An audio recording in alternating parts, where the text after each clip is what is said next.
সবাইকে ঈদের শুভেচ্ছা জানিয়ে শুরু করছি আমার ভিডিও গ্রন্থালাপের 10ম পর্ব। আজ আমি একটি ভিন্নধর্মী বই নিয়ে কথা বলবো। বইটি গদ্যের বই, কিন্তু ঠিক গল্প, উপন্যাস কিংবা প্রবন্ধ নয়। এক ধরনের প্রহসন বলা যেতে পারে, ব্যঙ্গ সাহিত্য বলা যেতে পারে। বইটির নাম আমি পরে বলছি, তবে তার আগে তার লেখকের কথা বলি। এবং আজকের উপস্থাপন মূলত আমি লেখকের উপরেই বেশি মনোনিবেশ করব, কারণ আমার বিবেচনায় তিনি এই মুহূর্তের বাংলাদেশি সাহিত্যের চিন্তা জগতের একজন অত্যন্ত মেধাবী, সক্রিয়, সৃজনশীল ব্যক্তিত্ব, যিনি খুব সহজেই আমাদের ক্রমহ্রাসমান বুধমণ্ডলীর একজন উজ্জ্বল জ্যোতিষ্ক হিসেবে পরিগণিত হতে পারেন। কিন্তু কোনো এক রহস্যময় কারণে, অজানা কারণে, আমি জানি না, তিনি সম্ভবত আমাদের সাহিত্যমণ্ডলে, আমাদের চিন্তা জগতে, আমাদের বৌদ্ধিক অঙ্গনে ঠিক সেইভাবে পরিচিত, আলোচিত কিংবা মূল্যায়িত নন। কিন্তু আমার বিবেচনায় তিনি তার দাবি রাখেন, জোরালো দাবি রাখেন। তার নাম শিশির ভট্টাচার্য।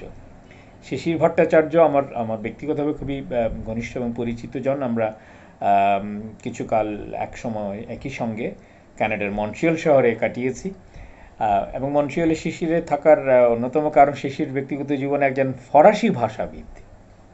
এই মুহূর্তে তিনি ঢাকা বিশ্ববিদ্যালয়ের যে আধুনিক ভাষা ইনস্টিটিউট, যার বাংলা তিনি করেছেন ভাষা সংস্থান, সেখানকার শিক্ষক, অধ্যাপক হিসেবে নিযুক্ত রয়েছেন।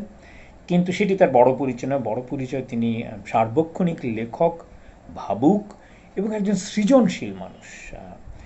এবং শিশির আমাদের চাটগাঁর ছেলে, সীতাকুণ্ডের ছেলে, এবং ছোটোবেলা থেকেই, প্রায় কিশোর বয়স থেকেই তিনি একজন কল্পনামুখর, খুবই স্বপ্নিক ধরনের মানুষ। নিজেকে বিশ্ব নাগরিক হিসেবে সেই তখন থেকেই তিনি ভাবতে শুরু করেছিলেন। এবং প্রায় প্রথম যৌবনেই, কিশোর বয়সেই তিনি এক ধরনের বহিমিয়ান জীবন বেছে নিয়ে গৃহত্যাগ করেছিলেন এবং গিয়ে পৌঁছে গিয়েছিলেন সুদূর ফ্রান্সে। এবং সেখানেই তার জীবনের পাঠ, বিদ্যালয়ের পাঠ, গ্রন্থের পাঠ ইত্যাদির সূচনা এবং একটা দীর্ঘ যাত্রার সূত্রপাত হয়। আমি শিশিরের সেই পরিচয়টুকু, যে বইটি আজকে নিয়ে আমি আলোচনা করব, সেখানকার শেষে যে সামান্য একটু পরিচিতি রয়েছে, সেখান থেকেই পড়ে শোনালি মনে হয় ভালো হবে। কারণ শিশিরের অনেকগুলো সনদ রয়েছে, সেগুলো স্মৃতি থেকে বলার একটু কষ্টকর হতে পারে। ছোট্ট পরিচয় আছে শিশির ভট্টাচার্য। একটি বেশ চমৎকার নায়ক সুলভ ছবিও রয়েছে এখানে।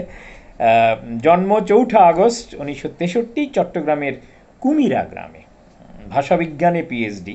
তিনি 2007 সালে পিএইচডি করেছেন কানাডার মন্ট্রিয়াল বিশ্ববিদ্যালয়, যেটা বলছিলাম, সেখানে আমি ছিলাম ওই সময়টাতে। 2007-এ নয়, 2004 অবধি আমি সেখানে ছিলাম।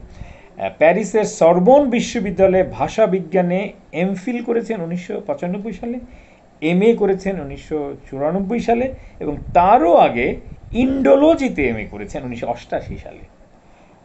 তখন তার বয়স 25 দেখাই যাচ্ছে। 25 বছর বয়সেই তিনি সরবন থেকে একটি কঠিন, খুবই দুরূহ বিষয় ইন্ডোলজিতে কিন্তু তার এমএ করে ফেলেছেন। এরপর তার পড়াশোনা থেমে থাকেনি, তিনি সার্বক্ষণিক একটা অধ্যয়নের মধ্যেই থাকেন এবং বহু বিচিত্র বিষয়ে তার আগ্রহ। তিনি পোস্ট ডক্টরেট করেছেন জাপানে, এবং তার নিজের ভাষায় আগ্রহের বিষয় হচ্ছে ভাষা ও ব্যাকরণ।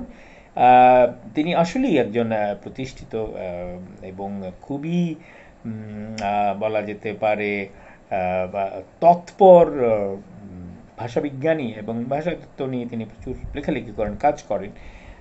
ব্যাকরণ নিয়েও তার একাধিক গ্রন্থ রয়েছে। সাহিত্যের অনুবাদ সেই কবে তিনি তার ফরাসি ভাষা শিক্ষার শুরুতেই তিনি র্যাবও অনুবাদ করেছিলেন। বিখ্যাত ফরাসি কবি র্যাবোর কবিতা এবং চিঠিপত্র নিয়ে তার একটি সংকলনও রয়েছে। তার অপর আগ্রহের বিষয় হচ্ছে সমাজ। আজকের বইটি মূলত সেই সমাজ, রাজনীতি, ইতিহাস, শিক্ষা, এইসব বিষয় নিয়েই। মহাকাব্য, ইতিহাস, এগুলো তার আগ্রহের বিষয়। ভাষা ও ব্যাকরণ বিষয়ে জাতীয়, আঞ্চলিক ও আন্তর্জাতিক জার্নালে খান 40 প্রবন্ধ ছাড়াও প্রকাশিত হয়েছে ডজন খানেক পুস্তক। এখানে ডজন খানেক, কারণ বইটি আসলে 2017-তে বেরিয়েছে। এরপরে তার আরও অসংখ্য বই বেরিয়েছে। আমি দেখলাম প্রায় গোটা 25 বই রয়েছে তার ইতিমধ্যে। এবং প্রিয় অবসর কর্ম গল্প বলা ও শোনা। উনি খুব জমিয়ে গল্প করতে পারেন, তার সঙ্গে সময় কাটানো মানে খুব চমৎকার সময় ব্যয় করা এবং নানা কিছু আহরণ করা, অনেক কিছু শেখার। তার গল্পের ঝুলি অফুরন্ত এবং তিনি সেটি খুব রসিয়ে পরিবেশন করেন। আর কৌতুক চর্চা ও পান করে, তো এই পানটুকু সেই পান নয় আমরা পান বলতে যা বুঝে থাকি, ইংরেজি পান, PUN। এবং এই পানের আসলে কোনো উপযুক্ত বাংলা পরিভাষাও আমাদের নেই, তাই পানই বলতে হচ্ছে।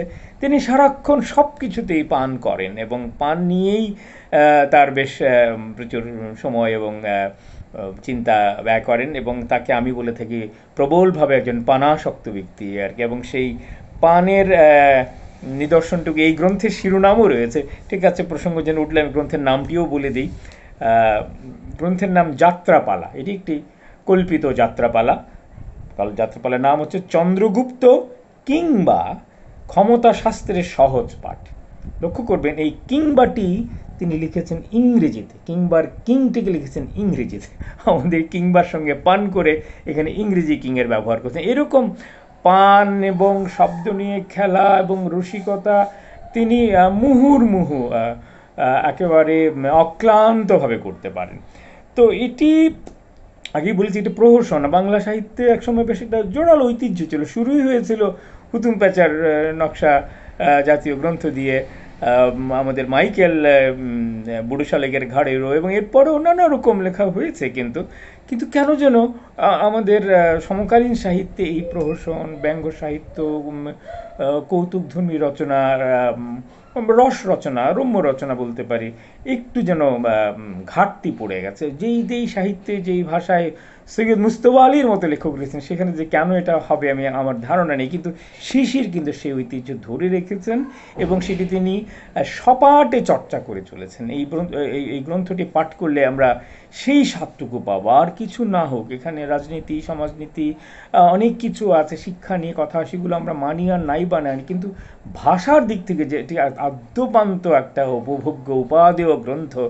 এবং আমি নিজে যে কত শব্দ এখান থেকে শিখেছি, শিশির লেখাপড়া একটা লাভ হচ্ছে বেশ কিছু নতুন শব্দ শেখা যায়। সেই নতুন নতুন শব্দ নিজে তৈরি করে, আমাদের পুরনো শব্দগুলোকে আবার নতুন করে ব্যবহার করে তাকে নতুন করে প্রাণদান করে এবং তার নিজস্ব একটা খুবই রসালো ভাষাভঙ্গি রয়েছে, ভঙ্গি, যে কারণে গদ্যটি ক্লাসিক গদ্যভঙ্গি, ধ্রুপদী, কিন্তু তার কলমের জোরে এবং তার ব্যক্তিত্বের বর্ণাঢ্যতার কারণেই কেনা জানি সেটি খুবই আকর্ষণীয় এবং খুবই সুখপাঠ্য গদ্য হয়ে ওঠে। আমি কিছু পাঠ করে শোনাবো একটু পরে। এটি তিনি লেখক হিসেবে দাবি করছেন না, তিনি বলছেন সংকলন ও সম্পাদনা। এবং এর ভূমিকায় যে মুখবন্ধ যেটি লিখেছেন, যদিও তিনি বলছেন মুখবন্ধ নয়, মুখ হা করা খোলাই ছিল এটা, তিনি বলছেন যে এটি একটি পড়ে পাওয়া পাণ্ডুলিপি। তিনি পাটলিপুত্র, আমাদের পাটনা, সেখানকার কোনো এক পুরনো বইয়ের দোকান থেকে খুঁজে পেয়েছিলেন এবং সেটি তার কাছে মনে হয়েছিল আমাদের এই সময়ের এই সমাজ, এই রাজনীতি, এই দেশকালের সঙ্গে খুবই প্রাসঙ্গিক মনে হতে তিনি এটিকে সম্পাদনা করে একটু অদল বদল করে নিজের মতো করে উপস্থাপনা করেছেন বলে তিনি দাবি করছেন এবং বলছেন যে আমাদের সমকালীন কোনো চরিত্রের সঙ্গে তার কোনো মিল নেই। কিন্তু যে কোনো পাঠক মতে পড়লেই বুঝতে পারবেন যে এটা আসলে কোন দেশ, কোন সমাজকে নিয়ে লেখা হয়েছে। হ্যাঁ, বিশেষ করে এটা মনে হচ্ছে আমার কাছে যে ঢাকা বিশ্ববিদ্যালয়, তার যে কর্মস্থল, সেখানকার ভেতরে যে নানা কীর্তিকলাপ, রাজনীতি, কেচ্ছা কাহিনী এবং যে এক ধরনের বলা যেতে পারে প্রায় প্রহসনাত্মক ব্যাপার ঘটছে, সেই সবটিকেই তিনি তুলে এনেছেন একটা কল্পিত কাহিনীর ভিতর দিয়ে, যার সঙ্গে যুক্ত করে দিয়েছেন আমাদের দেশের রাজনীতি, দেশের ইতিহাস, এই অঞ্চলের পূর্বাপর এবং সব মিলিয়ে খুবই একটি সমাজ ঘনিষ্ঠ, রাজনীতি মনস্ক, চিন্তাশীল এবং একই সঙ্গে খুবই উপভোগ্য একটি আখ্যান আমরা এখানে পাই। সেটি আমি পাঠ করছি। তার আগে তার কয়েকটি গ্রন্থের নামও আমি মনে করি বলে দেওয়া উচিত। তার ওইগুলো আমি রকমারি থেকেই বলছি। তিনি তিন ধরনের বই লিখেছেন। একটা বলা যেতে পারে শিক্ষা বিষয়, শিক্ষা, বিশ্ববিদ্যালয়, এসব উচ্চশিক্ষা নিয়ে তার গভীর আগ্রহ। তিনি বিশ্ববিদ্যালয়ের ইতিহাস আদি পর্ব নামটি তার বই আছে। ঢাকা বিশ্ববিদ্যালয় অসুখ ও প্রতিকার কিংবা আলিফ লাইলা শীর্ষক একটি গ্রন্থ আছে। আরেকটি আছে শিক্ষার মাধ্যম কি হবে। আরেকটি বই উচিত শিক্ষা। এই হলো তার শিক্ষা বিষয়ক বই। এছাড়া তার আগ্রহের বিষয় আগেই বলেছি ভাষা, তা নিয়ে বই আছে তার basics of language and linguistics, Kathakali, Bangla ভাষা প্রকৃত সমস্যা ও পেশাদারি সমাধান, অন্তরঙ্গ ব্যাকরণ, বাংলা ব্যাকরণের রূপরেখা, অধিবর্ষে ভাষা ভাবনা, যা কিছু ব্যাকরণ নয়, ইত্যাদি। আর অনুবাদ রয়েছে, আগেই বলছি, র্যাবো, নির্বাচিত কবিতা ও পত্রালিপি। আরেকটি খুব পত্রাবলী, আরেকটি খুব গুরুত্বপূর্ণ বই তিনি অনুবাদ করেছেন। অঁরি বের্নার লেভি, একজন ফরাসি লেখক, তার বইয়ের অনুবাদ বাংলাদেশ যখন স্বাধীন হচ্ছিল, খুব গুরুত্বপূর্ণ বই, আমাদের ৭১-এর ইতিহাসের একটি ভিন্ন পাঠ।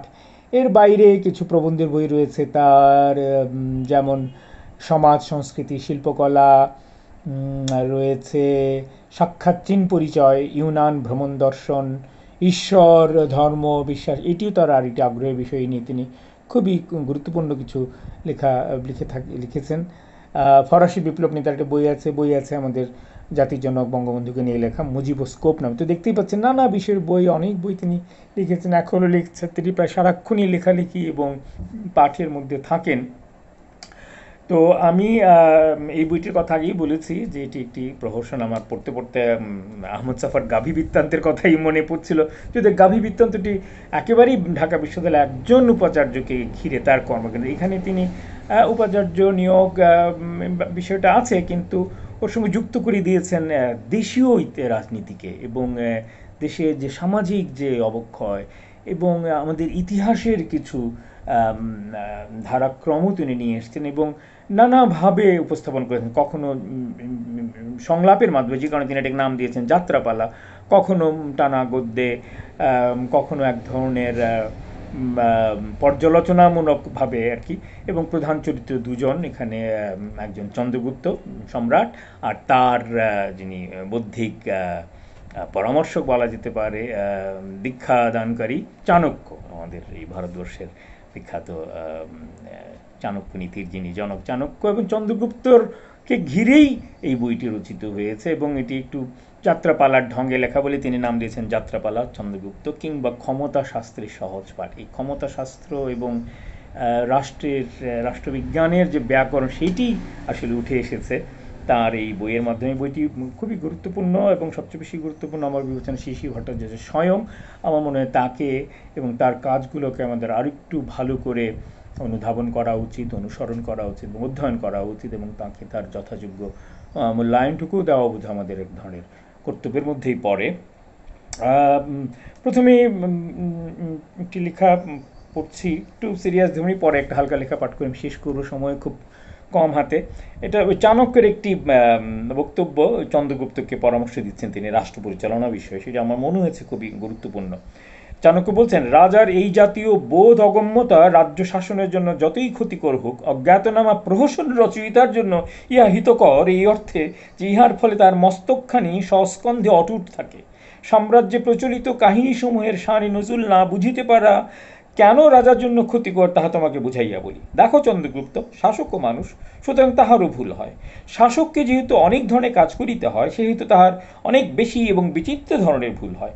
শাসকের ভুল হইবে, ভুল হইতে সমাজে গল্পের উদ্ভব হইবে, এই সকলই স্বাভাবিক। অস্বাভাবিক পরিস্থিতি হইতেছে যখন কোনো শাসক নিজের ভুলটুকু বেমালুম অস্বীকার করেন। শাসকগণের অদ্ভুত যুক্তিহীন আচরণ হইতে যুগে যুগে সমাজে বহু গল্পেরও উদ্ভব হইয়াছে।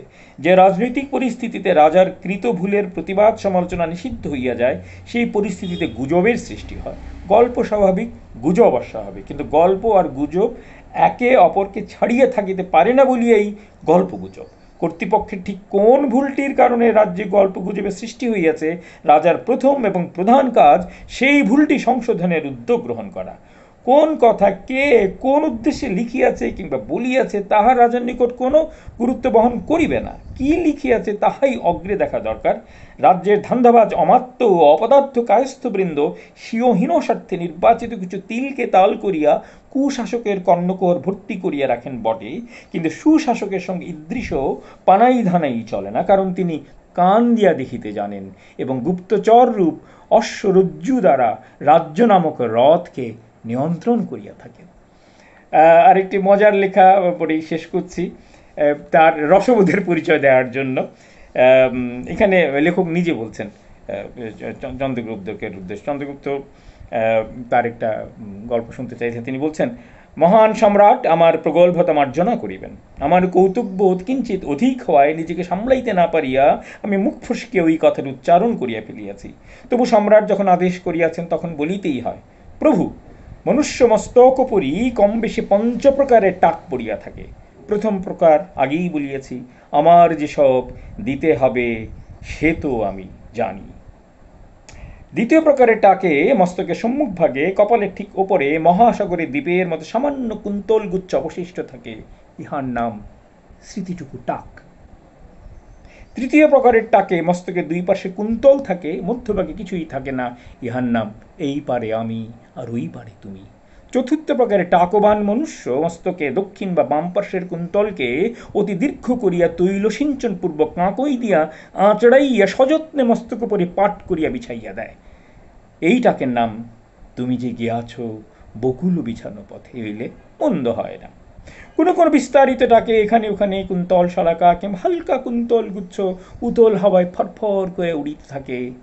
এই পঞ্চম প্রকারের টাকের শুভ নাম মাঝে মাঝে তব দেখা পাই, চিরদিন কেন পাই না।